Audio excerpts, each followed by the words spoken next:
Everyone have a good weekend? Yeah. I moved beautiful. to LA.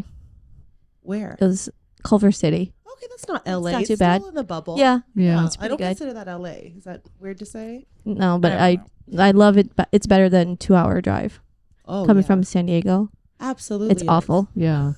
No fun. 30 minutes it took me to get here. That's it.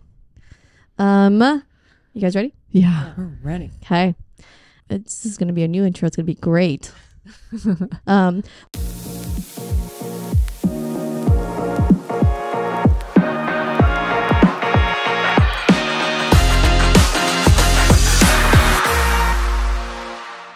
Welcome back to the Bet on Her podcast with Gina, Kelly, and myself, Dana, which is sponsored by Trust and Will. On today's episode, we're thrilled to be joined by Falyn Fonoimoana.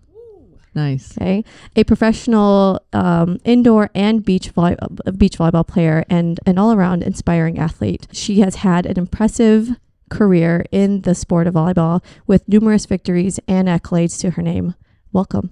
Thank you. I'm Yeah. super excited. And just so everyone knows too, this is our Mother's Day special. Yes. So we brought you on as a mother, and we have a little gift for you. We got you some flowers.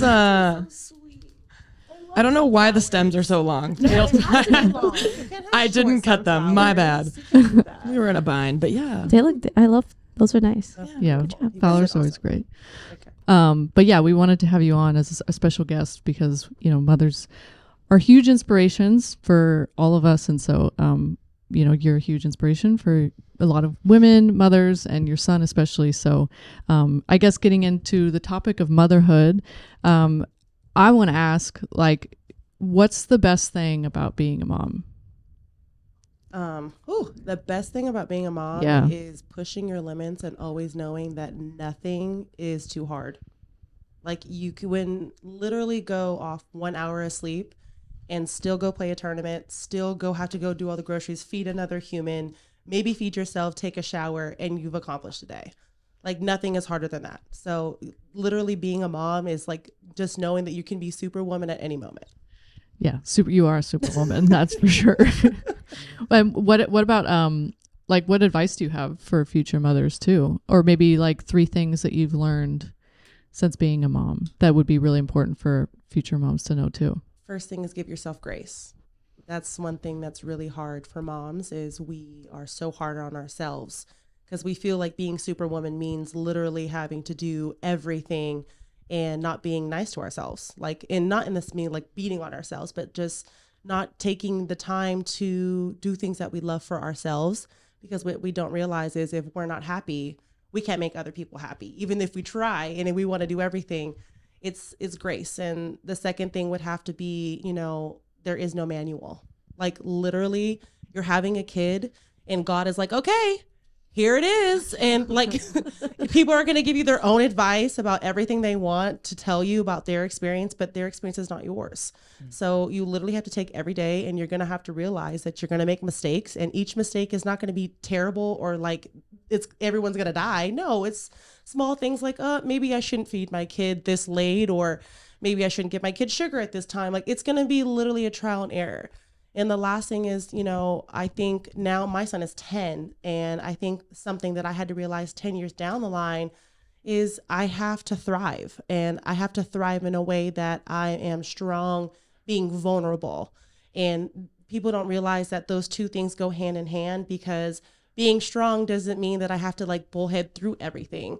Being strong means also realizing that maybe this is not the right way for me to live. Maybe I should kind of curve and make sure I go into other hobbies or open up my way to friends, or even being vulnerable so that he knows as a Black boy, he can be vulnerable. So those are things that I think are huge for moms because it's not talked about enough. I feel like I need to call my mom after this and say, I love you. Thank you for everything. That was really inspiring. Sorry, Kathy, for being so mean to you sometimes. What's your relationship like with your son? And like, just tell us about him a little bit. Cause I know he's an athlete himself. He's an athlete. He's a dancer. He loves music. He's all around a sweetheart. And I'm so glad that he's sweet because everyone just took me when I was a kid as, you know, a rebel or a hard ass, which I was. But I wanted him to have that side, but I also wanted him to just enjoy being a child. I think that's huge for me. And we are so goofy, which people don't realize how goofy I can be because he makes me that way. And I kind of just love our moments. And a lot of it is us can be in a car and literally just singing a song. And he's making up his own dance moves and we're going and people are like laughing at us on the freeway because we're just going ham. And that's just our relationship. And I love that about us. And, you know, since he was a little kid to now, he's just had such a light about him. And I think that's amazing because I had him in such a turmoil time where I was 19, turning 20, having him. And now being 31, realizing like, oh my gosh, I grew up with my kid, which I love. I love that part because I don't think I would be the person I am without him. Yeah, that's really powerful. What's your go-to karaoke song with you and your son? Sorry, just had to go back to the car scene. Yeah. Go-to karaoke song. By the way, I feel like Dana and Falyn, you guys would have very similar music taste also. Oh, I like that. My son he's very swaggy, by the way, so I have to make sure I get this song right. But he likes everyone from NLE Choppa to like Don Toliver. He goes into Migos. But I think the most, hold on, I got to check my phone before he gets mad at me. Make sure I get the right song. Hold on. Because it's like, Mom, we didn't say the song. Hold on. He just played it this morning, actually. And I think the song is. By the way, Falyn, when we played together on the AVP, it'd be like 8 a.m. practice and Falyn would have her speaker and she'd be blasting the hip hop and rap. I'd be like, I'm awake now. I'm ready to go. I love that. I loved it too, Yeah. but it was like 8 a.m. Oh yeah, let's go. Yeah. Ice Spice in Hamoud. Ooh. He loves it. So I had to make sure I got it right. So he's very trendy. Never heard that song. Yeah. We're going to play it after. You have to. We're going to insert a soundbite right here. Insert here. Exactly. Right now. Like damn, she in her mood. Like damn, she in her mood. Like damn, she in her mood. He loves little Ice Spice. That's so fun though. That's great that you guys have that relationship. And, you know, I think, I know that you were playing overseas, shortly after you had your son. And, I know that was a big decision for you because you were going to make good money and provide for your family. And I think that's commendable and really important. But you were forced to kind of give up your career playing overseas, right? And I just kind of what happened there, or what was the story behind that? Well, I had him in 2012, Mm-hmm. and then I played overseas, if you will, in Puerto Rico, like 6 months later. And then I got a great opportunity to go to Poland. And I, obviously, being a new mom, it was hard to make that decision, but this kind of money and also this opportunity to jump back into a high level volleyball was everything I ever wanted. So I made the decision to go, and obviously being a co-parent, if you will, I had to make the decision while in court on that day. They basically said I lived a nomadic life and that I was not stable and that I would lose custody of my son. So during that, being 22 years old and having volleyball taken away briefly, being pregnant, and then now realizing that I had to choose between my son and volleyball, I chose my son. And it was something where I had to quickly, with a lawyer that has 20 minutes with you in the court, literally tell you, you know, well, you can tell them now that you're going to retire and see what they say, or you can wait until the next court date and see if they give you another type of alternative. And so I chose to take time because I had already signed a contract. And then the next day I just knew I had to give it up. And we waited to the next court date, and I had already lost most of my rights because my ex made me seem that I was nomadic. So unfortunately, I did not get the better end of that stick, but God does not give me anything that I cannot handle. And being where I am today, obviously you could say I shoulda, coulda, woulda done a lot of things, but I don't think that God had that in store for me. He literally put me through this because I needed to show my son strength in many different levels, and also show that I will do anything and everything to play the sport that I love. And also I'll give up anything for who I love. Yeah, that must have been really hard. And I'm sorry for what you had to go through. But you know, it's not easy. And I hate that the way that stories can be finagled and the way lawyers can make you seem. And it's a really, can be very toxic. And so I'm just very sorry about all that. But yeah. How has motherhood like impacted then your training and your competition, right? Because you've juggled being a mother and having a son and caring for him and then playing overseas, playing on the AVP, traveling a ton for that. So I guess, how has your training and competition schedule been impacted by all of that? I feel like it is a roller coaster that you try to balance every year, because each year that he's gotten older, it all changes. Either if he's more active, if he wants to be more with you, if he doesn't want to be more with you and more in summer camps, there's so many different ways that my training changes. And obviously playing beach volleyball, he loves going to the beach. So it made it really easy for him to go to practice with me. But when it's time for like me to go lift, it's like, do I have to go to that? Or like, what can I do instead? And that's okay, because you just got to find ways. But he's a basketball player, so it makes it really easy on me now. The last year I signed up for a 24-hour fitness membership so that he can go lay up some hoops and like shoot his shot. And like, all I have to do is like go put him through some basketball drills, and then he'll go play for like 2 hours. And that's my time to go lift. So I found that balance.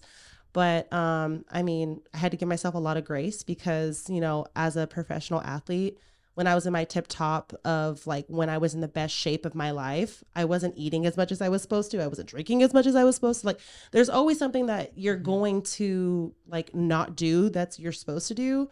But as long as you're putting your best foot forward and you have good intentions and you're putting that work in towards whatever you need to do, and whether that's like, okay, I really need to go to the gym this week and make sure I'm working on this, this, and this, then that's what you got to do. And maybe the next week is like, okay, like practice, I need more touches. Like, you just really got to listen to your body. So that's what I think that I've been really good with and in tune with, is just listening to my body.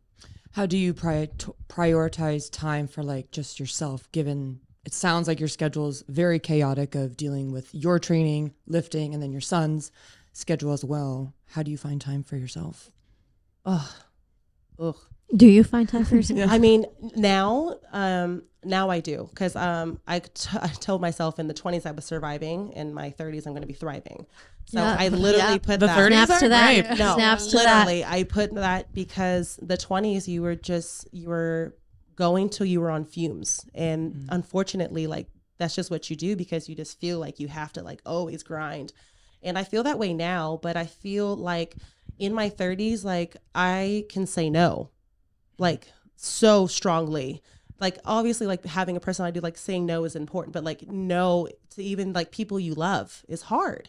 And I had to do it because I was on fumes, and like the fumes was still going on to the next day and the next day, and I wasn't getting better. Yeah. I was just tired, and then you get cranky, and then you're trying to get your best out of like practice and like lifting, and like you just don't have it in you. And no was huge for me. No is self-care for me now. Like, I have to, like, even though I want to be there for like my man or like my son or my mom, like, no, I'm sorry. Like, I can't do it. And that has been the greatest gift that I gave myself, because like it actually made me better for them in the long run. Because if I keep saying yes to them, and I keep saying yes to these things that they make me feel like I have to do because I love them, then I'm doing myself a disservice, because if I'm really going to play the sport of volleyball while I'm young and do these things, then I need to make sure I prioritize one thing that I need to do. Totally. So the no. Yeah. Well, and you are the queen of self-care. So like, what does your ultimate self-care me time day look like? I don't know if I get a whole day, but if my dream day, Yeah, your dream day. My dream day would literally just be like, I would probably go to the Riviera Health Spa. I'd start at 9 my a.m. jam, yeah. No, I'd start at 9 a.m. I would have mimosas in the car. Literally, mimosas, a little pineapple juice, just a little. Yeah. And I would go, and I'd literally go to all those rooms and the saunas and I would get a massage for probably like 2 hours that has a scrub with it. And then after, I would go to the cafe, and then I would just literally have a nice lunch. And then I would go back to the rooms to have more time. And then if it was like 3 o'clock, I'm going to go get a mani-pedi. And, you know, if I wanted to have happy hour after that, then that's what it is. But it's nothing but just clear mind and just loving on yourself. Like, that's what we don't do enough of. And loving on myself is super important because I didn't do enough of it. You know, I'd loved on so many people, which I love to love, but like, it's like, oh, I'm getting wrinkles on my forehead, or like, why do I have gray in my hair? Like, there's so many things that I have to make sure that I want to upkeep of myself that is important. Not me visualizing that entire day and then thinking, wow, I need to schedule some time for myself. Mm-hmm. Well, the Riviera House Spa, we talked about this when we had Carly Wopat on. She's got a membership there or something. Or she bought like a package. Anyway, that's the Korean spa we talked about. And that's like the best. Now that you live close, you got to hit it up. I know, I need to. Yeah. We'll have ourselves a day. Yeah. All 4 of us. You'll show us the ropes. Yes, for I've, sure. I've never been to For a sure. proper spa, so. Yeah. This is not like a normal spa though. It's like make it as you will kind of. It's not like, It's like no, a la seriously. carte. Yeah. Well, it's, you can make it, you don't have to do all the rooms. You don't have to do all the bougie ones. You have to. These ones, like, it's at your own pace. Oh, nice. Yep. Whatever you want to do. Yep. So you went from saying no for self-care, but it also looks like from your career, you did say yes to beach volleyball. You started off playing indoor, correct? And then you went from indoor to beach, and you bet on yourself taking that on. And then you went back to indoor. So talk us a little bit about that transition, like your mindset and choosing to switch to beach. Well, this was the time that I decided to retire. And I didn't play for a year and a half, 2 years. And I was super depressed. Like, I just was not happy because volleyball has been my life, my whole life. Like, I just didn't know how to move without volleyball. And I started to realize that, like, oh, if I play beach, like, I'm home. Like, it's still okay to like play, and it's only during the summer. And I started to get hungry for it. And it was something of like just simple as like throwing on beach volleyball on TV. And I was like, oh, I kind of miss it. And then I went down to the beach and like started seeing people playing. And I was like, I could do this. Like, this seems fun. Like, I've played beach volleyball my whole life, so I should try. And at that time, I had just went to USC for alumni night, and I had just talked to Anna, like, I think I want to play. And she's like, you should totally get Alexa Strange. And Alexa and I hit it off, you know, both of us being fiery. She's crazy, and I loved it. And it just kind of just was something that I needed at the time. I was 23, turning 24. I was still young, you know, like, it was something where it just, I needed it, and she knew how to feed it to me. So it was just something that, like, I totally think that Alexa helped me tap into me being in beach volleyball and wanting me to be hungry for it again. Yeah, I remember watching you in 2019 Chicago AVP. And you were playing against Megan Rice, Florida Megan Rice. Yeah. And at the time, I think it was against Taylor Nyquist. But I just was like in awe of your energy on the court. And I was like, wow, I loved it. I wanted to be around that. So I was like, I wonder when I'll get to meet her. And here we are, 2023. Who would have thought? Not me. Hey, look at us. Look at us. Huh? Who would have thought? Not me. But yeah, I think it's incredible. So how does your mindset change from playing with teammates to playing one other person, playing with a partner? Like indoor too. Yeah. Oh, I mean, Was it tough? I mean, it's like dating. It's exactly. Yeah, you guys talk about that a lot. Yeah. It's like dating, and I'm not a good dater. I'm not. How do you find your right partner? Exactly. And I don't like to go on dates. I don't like to go see people eat or drink or know about your life immediately. Like, I don't like new people in the initial. Mm-hmm. I like to gradually get in there. And it's like, you're diving in the pool with them. And I'm just like, wait, like, can I get my swimsuit on? And Yeah. it's one of those things that, you know, I think it has made me a better mother, a better spouse, and just a better person playing beach volleyball. Because, like, Gina can attest to this, like, when I play with my partners, like, I literally dive into you. I want to know you. I want to know your niches. I want to know how you or thinking how I can help you in any other way, because for me, I'm doing myself and yourself a disservice if I'm not giving you what you need and I'm not asking the same back. Yeah. And that's something that's huge for me. Yeah.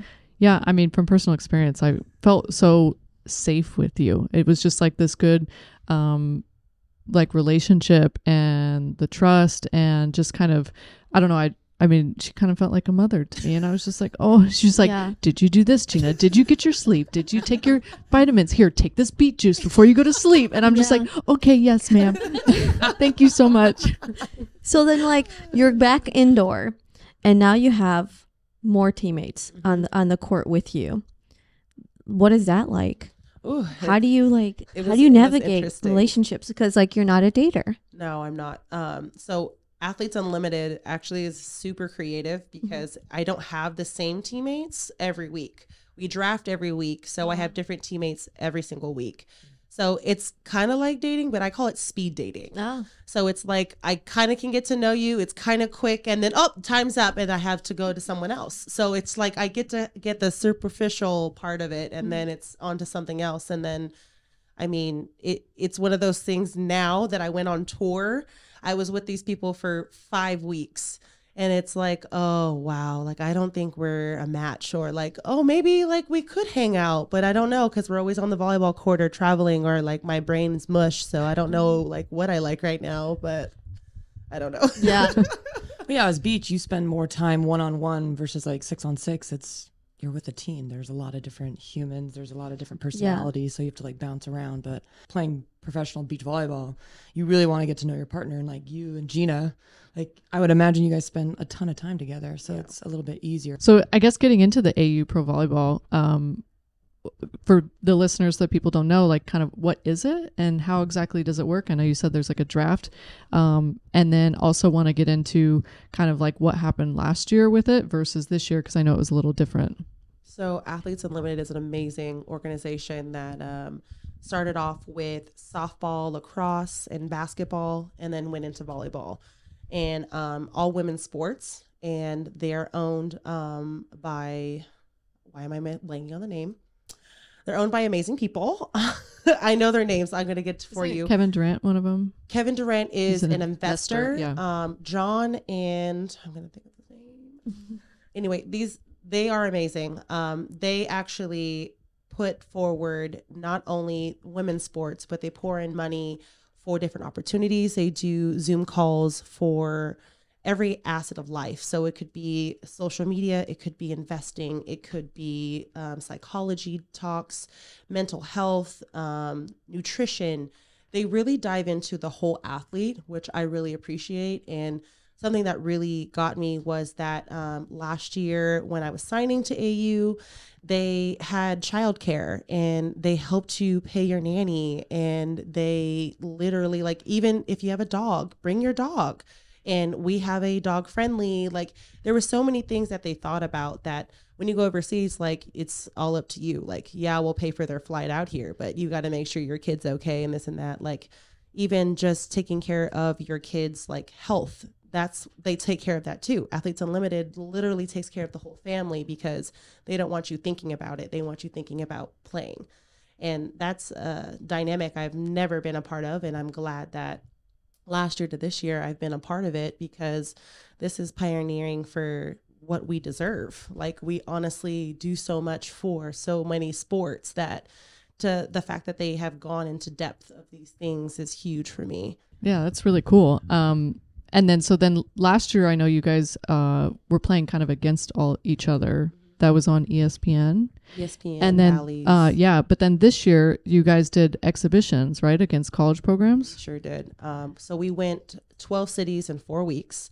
And I think what I grasp of it being on the inside, not the outside, but the inside looking towards what we affected was we brought so many more viewers to pro sports. Like they love their college sports, but they're like, oh my gosh, like we have people from our universities who are playing in these pro sports that we can also be fans of. A lot of people didn't know that.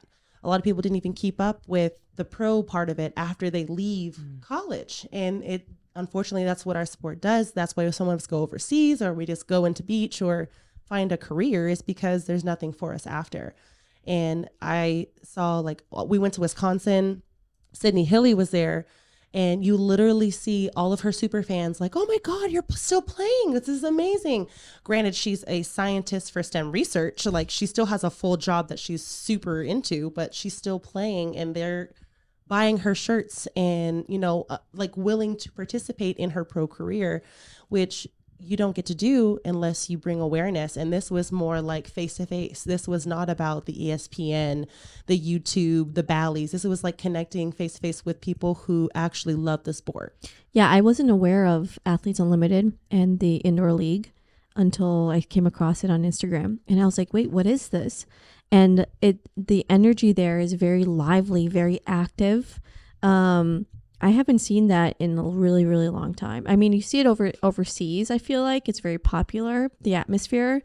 But here, it's like slowly starting to pick up. Because last year, I don't think I noticed it. This year, for sure, I noticed it. And maybe it's all because of what they're doing with AU, and it's just expanding. But shout out to their marketing team. Marketing is killing it, by the way. And I think they really have stepped it up in the sense of other sports also, because they're getting big time athletes who are in the WNBA and playing professionally overseas to play in Athletes Unlimited, which gives them even more of a benefit to get exposure, because their social media and other WNBA players are going to want to come, and different volleyball players from different countries are going to want to come, and there's just going to be a lot more that women can do. Yeah. Do you have opportunities to go to like the other sports and like support them? Or obviously volleyball, you guys just finished, right? Yeah. So what are the seasons of the other sports for viewers that are listening in? While we were in Dallas doing our preseason, we actually got to see the women's basketball for a week while we were there training. So we got to see them and go to like 3 games, I believe. Mm-hmm. So we were in the spring. We are now in the fall.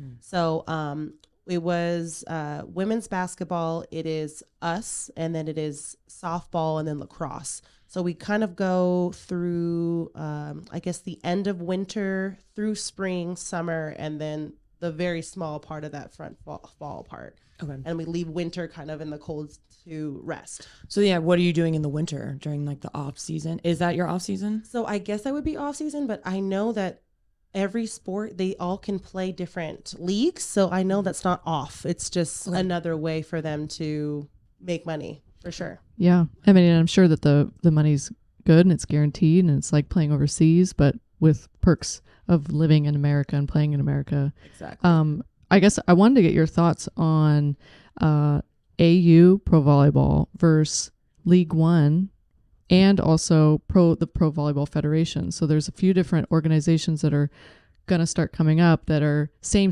but different. So I guess, what are your thoughts on that? And then do you think that that's like good to have all of these different ways, or do you think that there's a different way for pro volleyball to be successful in America? It's really hard to judge or say, is there a way for everyone to do it, because we haven't had it in so long. I feel like we've been starved in the US of a lot of pro sports, but specifically indoor. Athletes Unlimited, of course, is going to have just a pioneer type of way, because they kind of did it when no one was even there.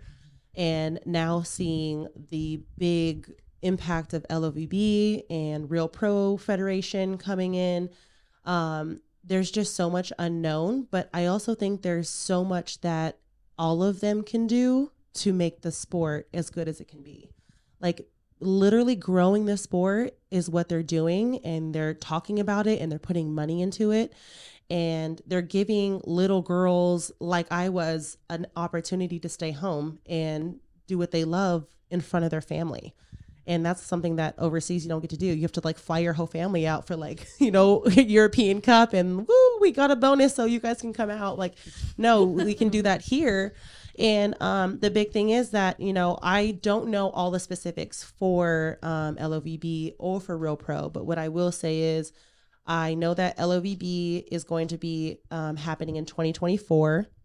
I don't know when it's supposed to happen. I know they're trying to do it in the spring. I don't know when it's going to start. That's what I've heard of it. They have amazing backers, and also they have a lot of national team players that have announced that they're a part of that team, which I do trust them. I do think that their value is high in this sport, but I also know they're playing overseas and making money right now. So that's also hard to know the variation of, you know, when you guys are going to be coming or when it's going to start, or the solidified of that. Real Pro has been very aggressive in announcing things and making sure that they have big time owners, and they have contacted a lot of Athletes Unlimited athletes, and I feel like it's a little bit more of a solidified, but it's still like finicky because there is nothing solid until you sign on the dotted line and there is money in your account, right? Like that's one of the things that you have to wait for. But I mean, I think all of these organizations have amazing opportunities to get us where we need to go. Just wanted to take a quick moment to thank our sponsor, Trust and Will. It's a super easy to use platform that helps you create a legal will, trust, or estate plan in just minutes. You can use the Bet on Her discount code for $50 off. Visit trustandwill.com. Yeah, it's awesome. I feel like after college, indoor athletes, it's like your career is done. Unless you're pursuing of going to the Olympics or playing overseas in the United States, it's done. So I think this is like a fantastic idea and a huge step forward, and also promoting female sports.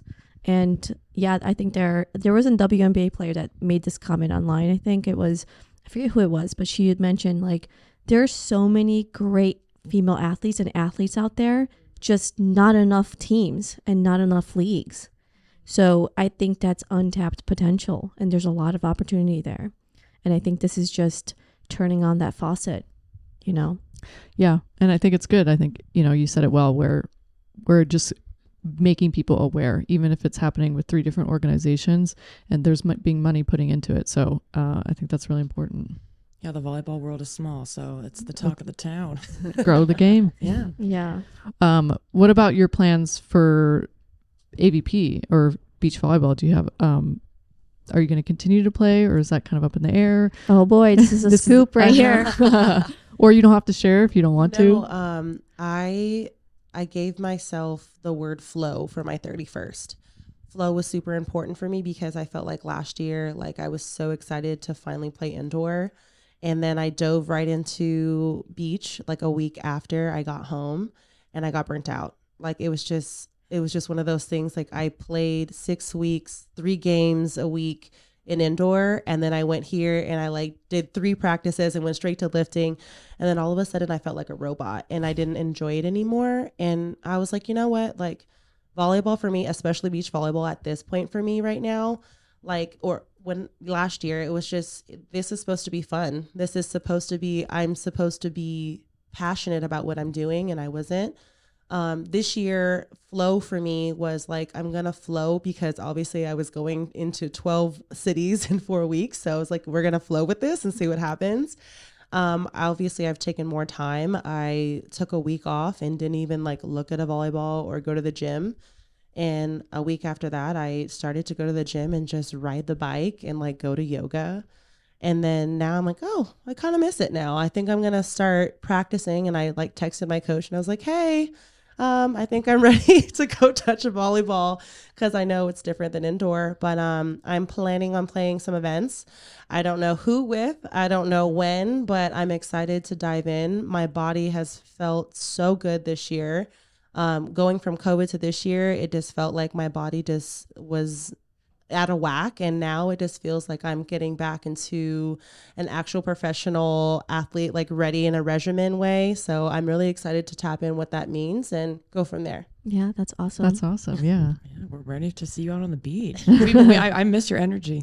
That's for sure. Yeah. We need it. We need it at the events. I love the yelling. Yeah. It's contagious. Yeah. It like I remember hearing it from like a court over, and I was like, who is that? I need to go see. I was like, and I was there and I was watching and I was like, I love this. And you're pumping up yourself, your partner, the crowd. And yeah, that brings eyeballs, on you guys. And yeah, I loved everything about it. I guess kind of bringing it back to a similar question for beach volleyball. In your opinion, what do you think beach volleyball needs in order to succeed as well? Ooh. It's a loaded question. That's a loaded question. Yeah. I have no problem being organically honest. Do it. Last year, I felt like it was hard to be a beach volleyball athlete. I had the money to go to every single event after I played indoor. I had great sponsors. I had great backing. I was able to get the training I needed to. I had some great partners that asked me, but I just felt like I was spilling money out of my account to play in qualifying tournaments, then to go to another tournament to spend more money. It was so hard to register that like breaking even or going in the negative just to play in these tournaments, and then like look at your bank account and be like, oh, I got to go do some lessons, or I got to go do this in order to survive. And that was not, 30s are for thriving for me. Like that was not in my cards. And I'm not a business person. I'm not going to say that there's a right and wrong way, but I will say for the sport that I have been a part of for majority of 20 years now, I don't think bleeding us dry is going to help us. I think that, unfortunately, like we have to look at our youth programs, and that's where you're going to make the most money. And, I don't know where it's going to go from here, but I do know that there is so much more that we could market. There's so much more that we could give. If each player on the AVP had to do 5 clinics a year just to, pay for 10 tournaments, I think all of us would do it. Oh, yeah, for sure. I think all of us would do it. And I'm just talking on a small scale. 5 clinics when these clinics are with hundreds of kids. Put 10 of us in there and do 5 events and say, okay, that's going to pay for your entry fee. And we can do like acts of service that way. Instead of paying us, put it that way. Or have us, I'm sorry, but we have not had enough California events. There used to be Santa Barbara, Huntington, Hermosa, Manhattan. We used to have all up and down the coast. Now, yes, we have the Huntington. It's a smaller event. And then we have Hermosa, Manhattan. But there's so many other beaches, too, that I feel that we can make money off of in the sense of just being a volleyball town. And we're not taking advantage of either where they can make money, because there's so much more that we could do in that sense. But I mean, who am I? I'm just a volleyball player who's just trying to help, talk about it. But I mean, it's hard for me to say like, oh, for sure, I'm going to play in all of the events. Of course, the competitor in me wants to play in all of the events, but the realistic part of me is not going to go to all the events, because, you can spend $1,500 going to an event and make $750 back. And that's just the reality of it. Yeah. I mean, it is hard, and we play it because we love it. Do you think it's a dying sport here in the United States? I don't think it's a dying sport. No. Not with college. No, I don't girls. think we do it a disservice of how it's not as big as college. Yeah. Like, yesterday I was screaming at my TV because USC fight on.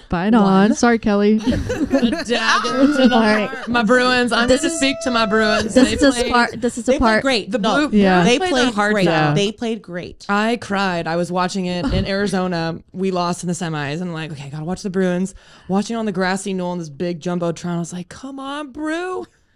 But no, the Trojans were victorious. Yeah. I'm going to zoom in on your face. Sad. But you know what? In post. I love my Bruins. They did amazing. Yeah. Yeah, they did. They had a great season. They had a great season. But we're not doing what college is doing. Like, how can you tell me that a sport who just turned an NC2A sport is so big in just the country that they're getting more viewers and publicity and media than the AVP? They broke a record yesterday with viewership. It was over 11,000. And I don't want to take away from people who them. were at the event. Yeah. Which is so cool, because huge. Gulf Shores is also really hard to get to. So the fact that people were there. So here's a solution, I think. Yeah. Any listeners out there that has connections to a couple billionaires or a billionaire. Listen, all you need to do is make another league and then pay your athletes well, but also give back to the community. But do we need another league? Couldn't we just expand on this league that has been thriving in a legacy? Because it has a name and a brand behind it too. There's I'm right there with you, but can we use this brand to build it up? Yeah. I mean, we're talking about the AVP, right? Yeah. They're celebrating how many years? 40 years.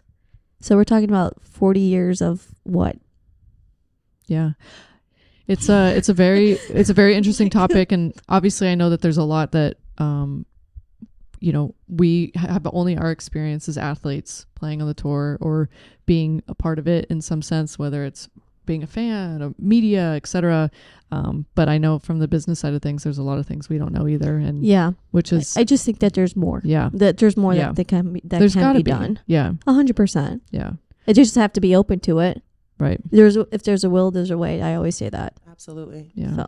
So I also want to take a little bit of a turn here into, obviously going to indoor and seeing how much more diversity there is in the sport versus beach volleyball.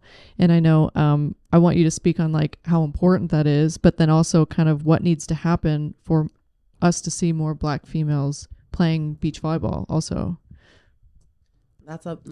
I'm sorry. I'm just dropping loaded questions. Last year was the very first time that I stepped onto a volleyball court, and I was not the only Black girl on one side, like on U.S. soil. I went overseas with Deja McClendon and Brittany Cooper. They were on my team, but we were overseas. We were in ports, completely different. But being on U.S. soil and not being the only colored girl on the same team we're like, oh, it's all of us. And it's not really like a race thing for me. For me, it's just like an understanding. Like it didn't matter at that point. It just mattered who laid out for everything, who gave 100%, which was huge because when I was playing indoor, like full effect, I felt like a cash cow, literally. Like if you watched how I played indoor, I literally probably hit 95% of the balls. And, I loved it. But at the same time, I feel like if I had more support within, having another counterpart that could athletically and giftedly do what I did, I felt like I would have had a lot less on my load. And I also have a sense of peace because I feel like we're doing our job as athletes, and also that we have an opportunity to play together, which is huge. But indoor is completely different than sand. I like getting sandy. I don't mind jumping in the water. I don't mind getting sunburned. And these are things that I feel that we need to normalize in my community. And I have different communities, obviously, because I'm Samoan, I'm Hawaiian, I'm, white, and I'm Black. But I grew up on the beach. But I do think that we need to take more kids to the beach. Like, I feel like it's such a foreign thing to take kids to the beach. And we, Kashi Walmer, shout out, and our Black Girl Caucus, we are a part of a club called Culture Club.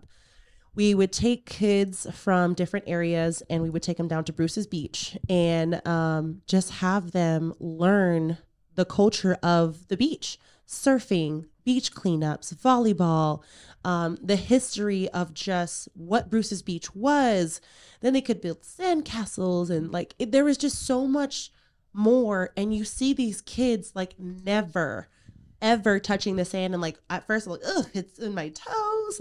At first they start with that, and then they start to loosen up, and they get to love what we love about the beach. Yeah. And I know we're spoiled because we live close to the beach, but I wish that more Black girls got opportunities to go to the beach. If they just started off hating the sand between their toes and then just loving the water and starting there, I think we would have 10 times more girls trying beach volleyball. Because I do think that we would have dominance on the beach because, who doesn't want to lay out in sand instead of a hardwood? Who doesn't want to jump on the sand instead of hardwood? There's nothing that would stop us other than ourselves. Yeah. Yeah.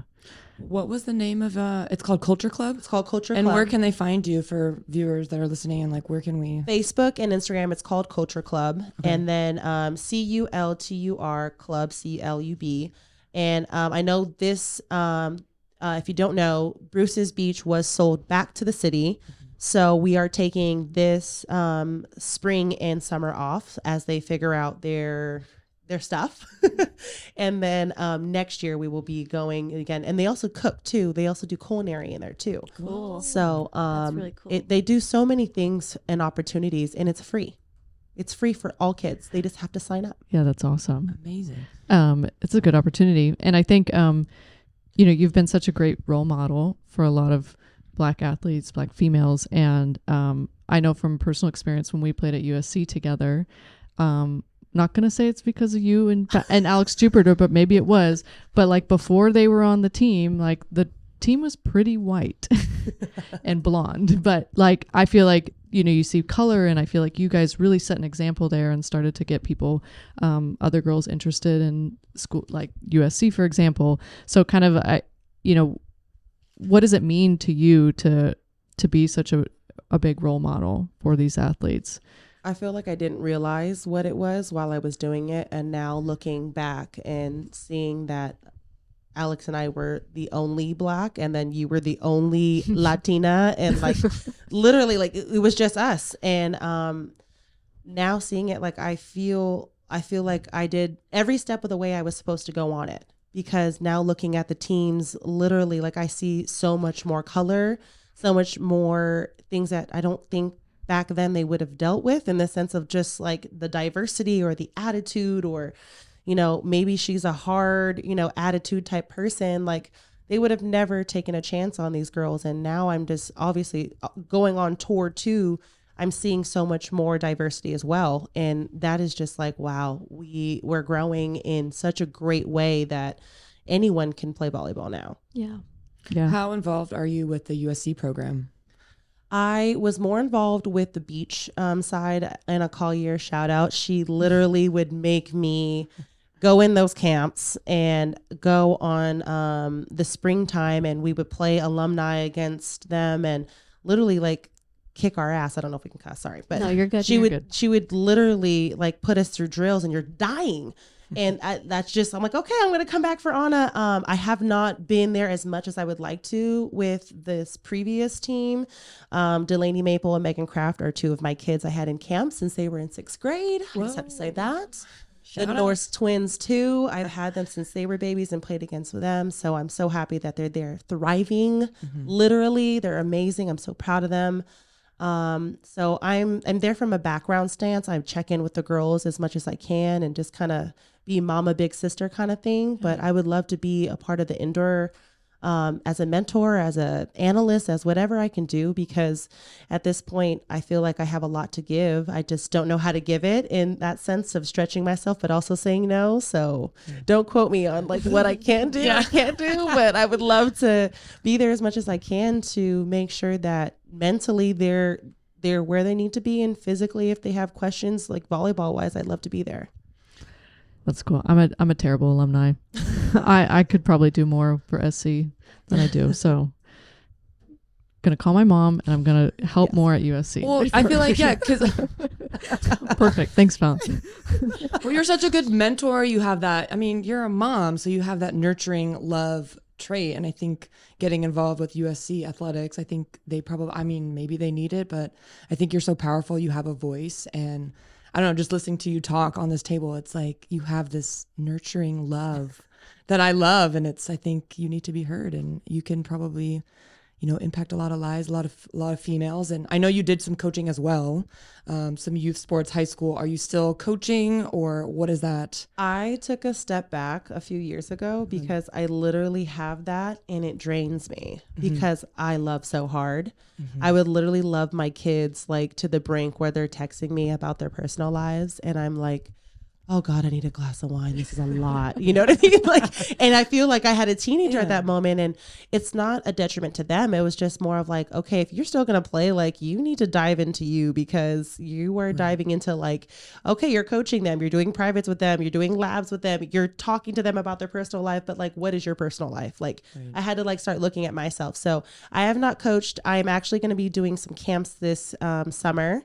So I'm super excited. I wanted to kind of open that door just a little bit, you know, and especially seeing all of the kids that I saw during our exhibition matches. They asked about it. I was like, you know what, why not? I'll do a few camps this summer and figure it out from there. But I'm willing to do it. Where can we find these summer camps? That I'm going to be posting them on my Instagram, so stay tuned. Stay tuned. Got a little cliffhanger. Yeah. Wow, that's exciting. Hold on, right here. Whoa. That was like magical Moana vibe right there, just for you. Yeah. That was epic. That was perfect.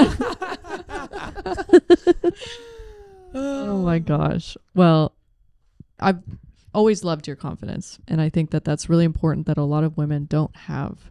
And it's so important to stay true to yourself, and I feel like you're so good at that.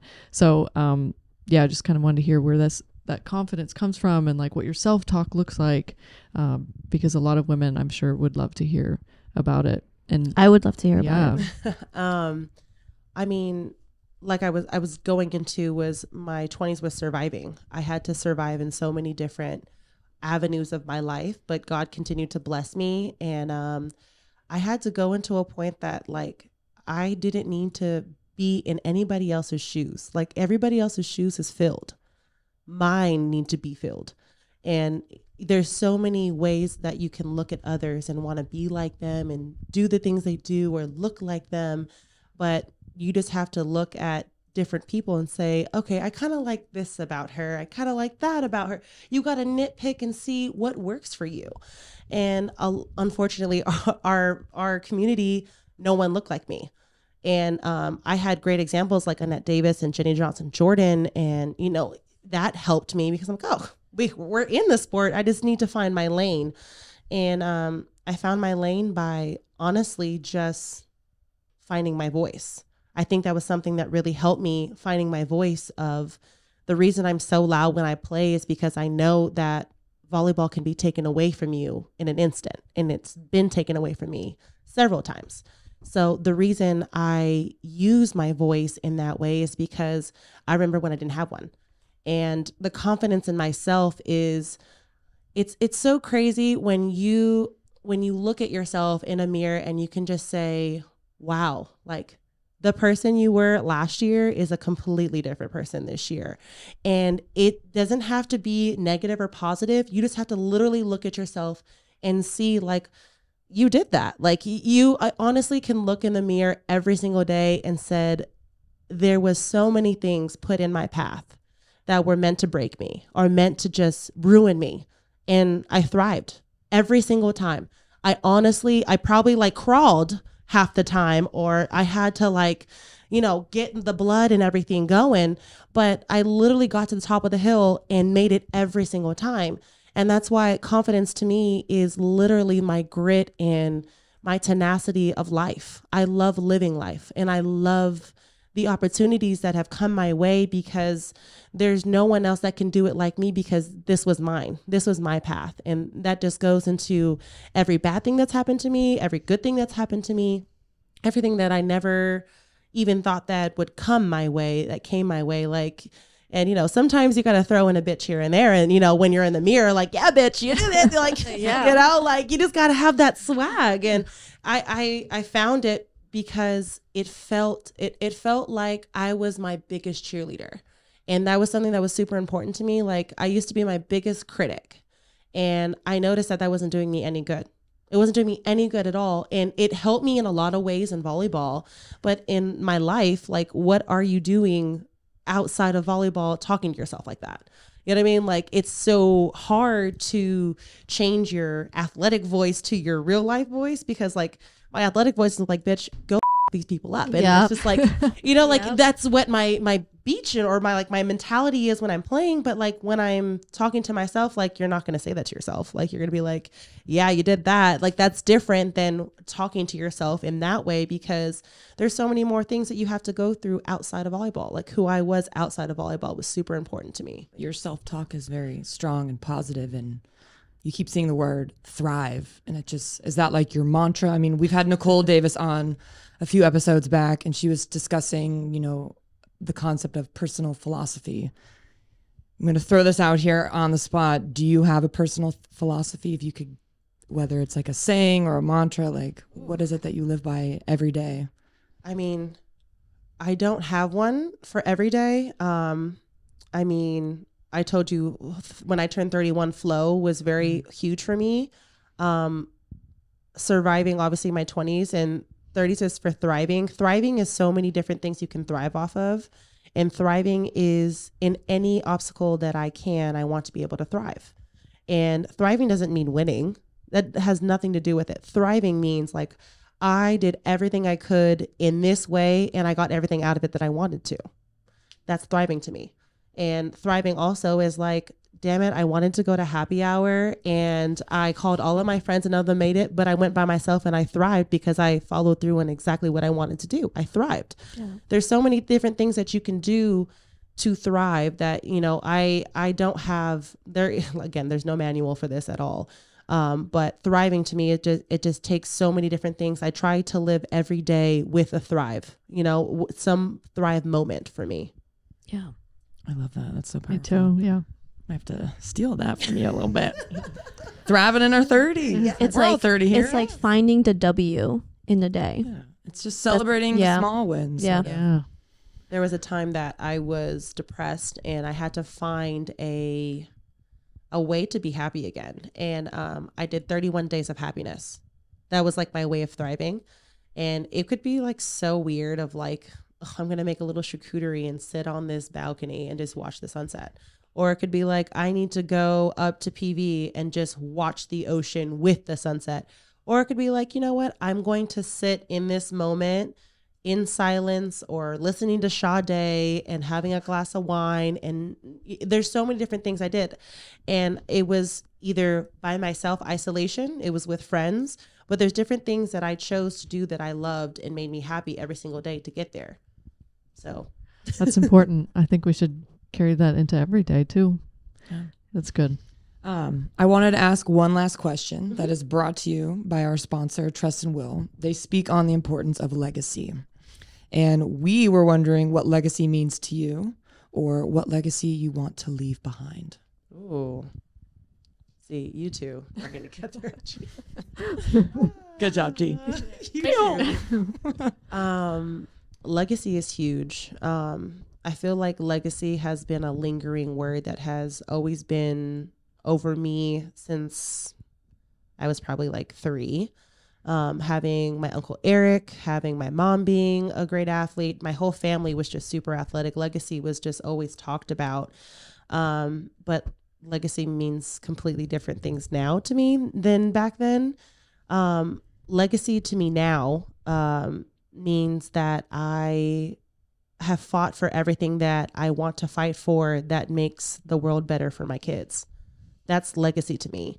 And the biggest thing that I realized that I don't want my son to just think I'm a good volleyball player. I want him to think that I'm a great person and that every way that impacts his life that I've done something. And, you know, we can go back to when we were going through the racial stuff in, 2020.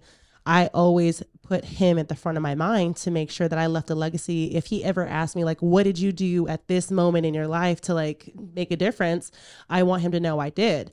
That's legacy to me. And legacy is also making sure that my kids have something not materialistic, but something more moral. And that's legacy for me. I want them to be great people. I want them to be, great athletes is last for me. Like, I want you to be a good human, because it just seems that a lot of people aren't good humans anymore and they don't care about others and there's no empathy. And I want him just to be a lover, and I want him to love hard. And I that could be his greatest or his worst, it's just one of those things of just love on yourself. What I want to leave behind, I want to leave behind that I was unapologetically me at all times. I never wavered, and I always made sure that I put this sport first, and I felt like I did. And, you know, if I were to end tomorrow, I felt like I did that. And if I were to end 5 years from now, I know I'm going to continue to work hard to make sure that I put this sport as high as I can, in any way I can. Like, honestly, like, whether it's indoor, whether it's beach, I feel like I'm going to continue to spread my light as much as I can. I literally pray about this every day. Is just, you know, I want my family happy, healthy, and safe. And I also want to make sure that, you know, your light is shine through me. And I feel like every single time that he gives me an opportunity to just be able to shine, I get 10 more years, 100 more years, you know, just to be able to grow things. And I think legacy is interesting, but it's something that I don't want it to be a pressure for my kids. I feel like it's just going to be something like, oh, that's just mom. She always just, you know, says stuff like that. It's normal. It's part of our family thing. Yeah. That was amazing. That was, yeah. I'm going to go home and write down what I'm going to do with my legacy. Because I saw you taking notes. Yeah. I wrote down a couple A lot. things. I wrote down thrive. I wrote down Flow. grit, tenacious. And then I said just love life. Because it's precious. Good takeaways. And it can be taken away at any point. Yeah. So I think you're living that, and you're thriving in your 30s. You're glowing. And you're freaking amazing, Falyn. I know. I feel so like, I don't know. I feel like I've known you. I don't know what it is. Like, you're just so down to earth and so passionate. And I love your passion and your outlook on life and motherhood and the sport and what you want to do with the sport and your legacy. And today's episode was amazing. And it was so great having you here. Thank you. Appreciate it. It's fun. The only last question here I have for you is, how do you take a bet on yourself, or how have you taken a bet on yourself? I mean, I feel like I could answer this for you based off of this conversation, but if there's anything, you know, that you want to share about that, feel free. I'll give a little mini story. I bet on myself. I tried to balance being a professional athlete and being a mom, and I quickly realized it was very hard. There's something that in me was like, you're a rock star. You're like 23. Like, you can do this. Like, this is nothing. Like, sleep. What is that? And I had to quickly bet on myself by saying, it's okay to quit because you're trying to be your best for him. And me being humbled like that made me take a bet on myself by, one, being realistic, and two, having to realize that you can't be Superwoman. And the third one is also realizing that, like, that I still can do my job in any facet that I have to do it, but now it's just being smart on how I want to do it. And betting on myself, I feel like I've done that my whole life. I've had to tell naysayers and people who didn't believe that, you know, I was a good player or my life was over when I had a kid, that, you know, you can bet against me if you want to, but I'm going to end up on that other side. I mean, that Mic drop. Yeah, honestly. Yeah. That was so good.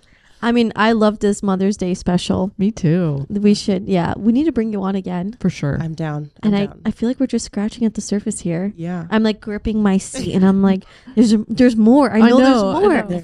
You know? There's a ton. And I love the opportunities that you guys give me. I appreciate it. You know, just like we talked about, you know, there is probably no subject that you would give me that I wouldn't talk about, because I feel like every time I do speak, I feel like I help others. Before I didn't feel like that. Before I was like, oh, keep your personal stuff to yourself. But now it just seems like more and more people need someone to talk about it. So then it feels maybe not normal, but it just seems like, you know, oh, I'm not alone. And that's so important in this day and age, because obviously going from COVID to this, like, we were isolated and now it's like normal life. So it's like trying to adjust to that is super important. Yeah. That's great. Yeah. Do you have anything to add? No. My cheeks hurt from smiling. I just looking at you, just, yeah, it's. Thank you for joining us today. Of course. And this is the Bet on Her podcast. And cut. Where's your thing?